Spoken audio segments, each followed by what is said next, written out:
అందరికీ స్వాగతం సుస్వాగతం. చూడండి, ఈరోజు శ్రావణ మాసంలో మనము ఏమేం చేయాలి, ఏమేం చేయకూడదు అనేటటువంటిది తెలుసుకుందాం. చూడండి, దానికంటే ముందు మన ఛానల్కి మీరు కొత్తగా వచ్చినట్లయితే ముందుగా సబ్స్క్రైబ్ చేసుకొని వీడియోని లైక్ చేయండి. చూడండి, ముందుగా మీరు ఏం చేయాలి శ్రావణ మాసంలో అని అంటే, చూడండి, ముఖ్యంగా మీరు కోరికలు ఉన్నట్లయితే, ఏమైనా కోరిక ఉన్నట్లయితే ముందుగా ఒక కథ చెప్తాను, చక్కగా వినండి. పార్వతీదేవి పార్వతీదేవినే స్వయంగా విపరీతంగా ఘోరమైన తపస్సు చేస్తుంది. తపస్సు చేసినప్పుడు ఆ పార్వతీదేవి యొక్క తపస్సుకి మెచ్చి, భక్తికి మెచ్చి శివుడు ప్రత్యక్షమవుతాడు. ఇదే శ్రావణ మాసంలోనే ప్రత్యక్షమయ్యి, ఓ పార్వతీదేవి, నీ కోరిక ఏంటి అని కోరుకోమన్నాడు. అప్పుడు పార్వతీదేవి చెప్తుంది, నాకు జన్మాలుగా నువ్వే నాకు పతిగా కావాలి, నువ్వే నా భర్తగా ఉండాలి అని చెప్పేసి కోరుకుంటుంది. అప్పుడు శివుడు చెప్తాడు, తప్పకుండా. అప్పుడు ఆ భక్తికి మెచ్చి అతను ఒప్పుకొని స్వీకరిస్తాడు భార్యగా. అలా మనకి ఈ శ్రావణ మాసంలో పార్వతీదేవి అంత పెద్ద శివుణ్ణే పతిగా పొందింది. ఇక చాలామందికి కూడా పెళ్లి కాని వాళ్ళు ఉంటారు, ఇంకొకటి సంతానం కాని వాళ్ళు ఉంటారు. వాళ్ళందరికీ కూడా ఈ యొక్క శ్రావణ మాసం అనేటటువంటిది చాలా ఉపయోగపడుతుంది. మంచి భర్త రావాలన్నా, మంచి భార్య రావాలన్నా ఈ శ్రావణ మాసం ముఖ్యంగా ఉపయోగించుకోండి. కాల సర్పదోషాలు చూడండి, ఎప్పుడు అని అంటే నాగపంచమికి ఈ శ్రావణ మాసంలో ఏవేవి వస్తాయి పండుగలు తెలుసుకోవాలి. చూడండి, శ్రావణ మాస పౌర్ణమి కంటే ముందు శుక్రవారం వచ్చేదాన్ని మనము వరలక్ష్మి వ్రతం చేసుకుంటాం. తర్వాత రాఖీ పౌర్ణమి వస్తుంది. తర్వాత బహుళ అష్టమి రోజు కృష్ణాష్టమి జరుపుకుంటాం. తర్వాత అంటే ఇప్పుడు శుక్ల పంచమి ఎప్పుడు వస్తుంది అని అంటే 9 ఆగస్టు 2024 నాడు పంచమి వస్తుంది, నాగుల పంచమి. ఆ రోజున కూడా విపరీతంగా కాల సర్పదోషాలు, ఇవన్నీ కూడా రాహుకేతు దోషాలు ఇవన్నీ కూడా తొలగిపోవాలి అని అంటే ఆ రోజున మనము నాగదేవతలకి అభిషేకము చేసుకోవాలి పాలతోని. శ్రావణ మాసం చాలా విశేషమైన మాసము, ప్రతి ఒక్కరు కూడా ఉపయోగించుకోండి. ఉపవాసం ఎలా చేస్తారు అని కూడా అడుగుతారు. ఉపవాసం ఎలా చేయాలి ఈ శ్రావణ మాసంలో అని అంటే, ఒక పూట మాత్రమే భోజనము చేయాలి. ఎప్పుడు అని అంటే, ఇప్పుడు ప్రతిరోజు కూడా నాకు వీలు కాదు అని అడుగుతూ ఉంటారు. కాబట్టి వాళ్ళ కోసం చెప్పడం జరుగుతుంది. ఓన్లీ శ్రావణ సోమవారం చేస్తే కూడా మంచి ఫలితాలు ఉంటాయి అనేది గుర్తుపెట్టుకోండి. శ్రావణ సోమవారం రోజు ఉపవాసము చేయాలి, ఒక పూట భోజనము చేయాలి. మిగతా 2 పూటలు మాత్రం ఓన్లీ ఫ్రూట్స్, పాలు ఇవి త్రాగి ఉండాలి. ఫ్రూట్స్ తినవచ్చు, తప్పేమీ లేదు. శ్రావణ సోమవారం మాత్రమే అనేది గుర్తుపెట్టుకోండి. ఏదైతే సపోజ్ మీరు నాగుల పంచమి రోజు అయినా సరే ఉపవాసం చేయాలి, ఓకేనా. తర్వాత బహుళ కృష్ణాష్టమి వస్తుంది, ఆ రోజు కూడా చేయాలి. మరియు ఇంకా ఏవి వస్తే చాలా పండుగలు వస్తాయి, రాఖీ పౌర్ణమి, అలా మనకి చాలా వస్తూ ఉంటాయి. ఆ రోజులను ఉపయోగించుకోవాలి, ఓకేనా. శ్రావణ సోమవారం రోజు ఖచ్చితంగా ఉపవాసము చేయండి. చేసి ఓం నమ శివాయ ఎన్నిసార్లు అన్నా తక్కువే. ఈ శ్రావణ మాసంలో ఓం నమ శివాయ, ఓం నమ శివాయ అనేటటువంటి ఈ శివ పంచాక్షరి మంత్రాన్ని ప్రతిరోజు కూడా 108 సార్లు జపం చేసుకోండి, తప్పేమీ లేదు. చాలా మంచి ఫలితాలు ఉంటాయి. చూడండి, నాన్ వెజ్ మాత్రం అస్సలు తినకూడదు అనేది గుర్తుపెట్టుకోండి. వెజ్జే తినాలి, ఓన్లీ వెజ్జే.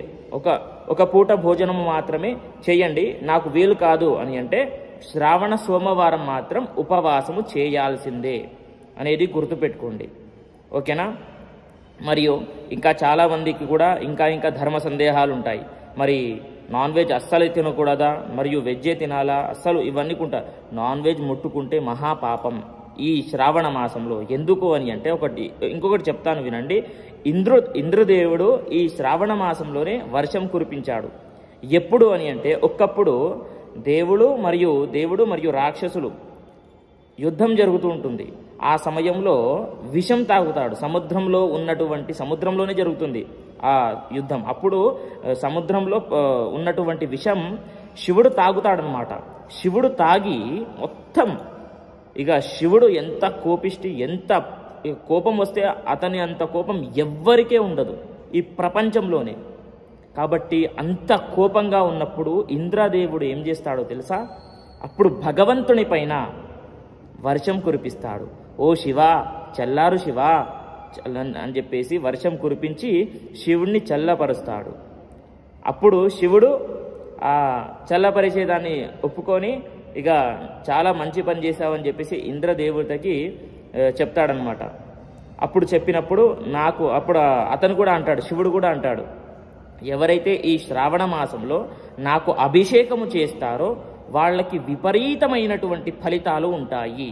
ఎందుకు అని అంటే అప్పుడు శ్రావణ మాసంలోనే కదా ఇంద్రదేవుడు శివుడి పైన వర్షం కురిపించాడు. అందుకే శ్రావణ మాసంలో విపరీతంగా వర్షాలు పడతాయి. ప్రపంచమంతా కూడా శివుడే వ్యాపించి ఉన్నాడు. ప్రతి నీడలో ప్రతి దాంట్లో కూడా శివుడే ఉన్నాడు. ఓకేనా? అందుకే అంతా ఇంద్రదేవుడు వర్షం కురిపిస్తాడు అప్పుడు. కాబట్టి మీరు కూడా స్వామి శివుడు అభిషేక ప్రియుడు కాబట్టి అతనికి అవి ఇవి ఏం అలంకరణలు అవి ఇవి ఏం అక్కర్లేదండి. ఒక చెంబడు నీళ్లు చాలు. నీళ్లు పోయండి, పాలు, పెరుగు, తేనె, నెయ్యి, పంచామృతాలు కలిపి స్వామివారి దగ్గర ఇయ్యండి. శ్రావణ సోమవారం విశేషమైన వారం, స్వామికి ఇష్టమైన వారం, ఇష్టమైన మాసంలో ఇష్టమైన వారం. ఎంత ఫలితాలు ఉంటాయి దాంట్లో. మరి ముఖ్యంగా బ్రహ్మముహూర్తంలో వెళ్ళండి. బ్రహ్మముహూర్తం అంటే పొద్దున సూర్యోదయం కంటే ముందే స్వామివారి దర్శనానికి వెళ్ళండి.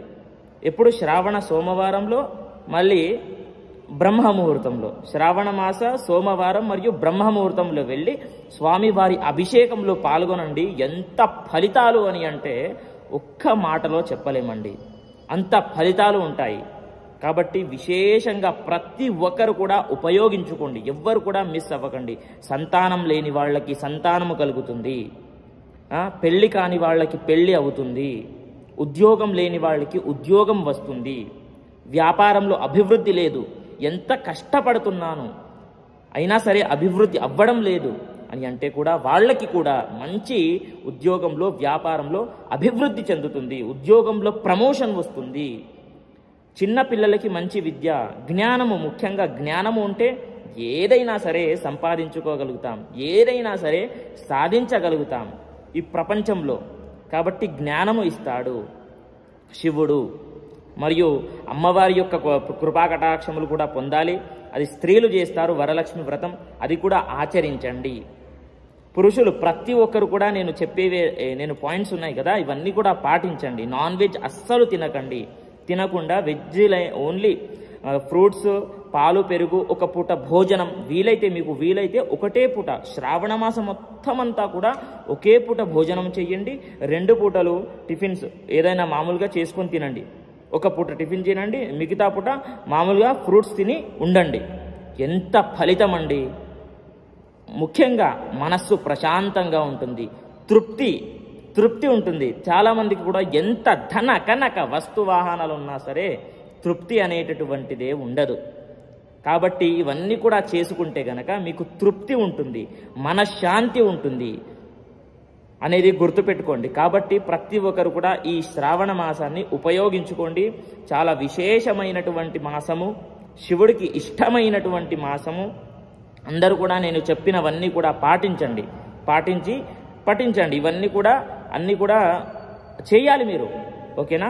ఇంకా ఏమైనా డౌట్స్ ఉంటాయి మీకు, ఎలా చేయాలి, ఏం చేయాలి అని చెప్పేసి చాలామంది కూడా ఎంత చెప్పినా సరే అడుగుతూనే ఉంటారు. కాబట్టి ఏమైనా డౌట్స్ ఉంటే కనుక నాకు కమెంట్స్లో రాయండి, నేను తప్పకుండా రిప్లై ఇవ్వడానికి ప్రయత్నిస్తాను.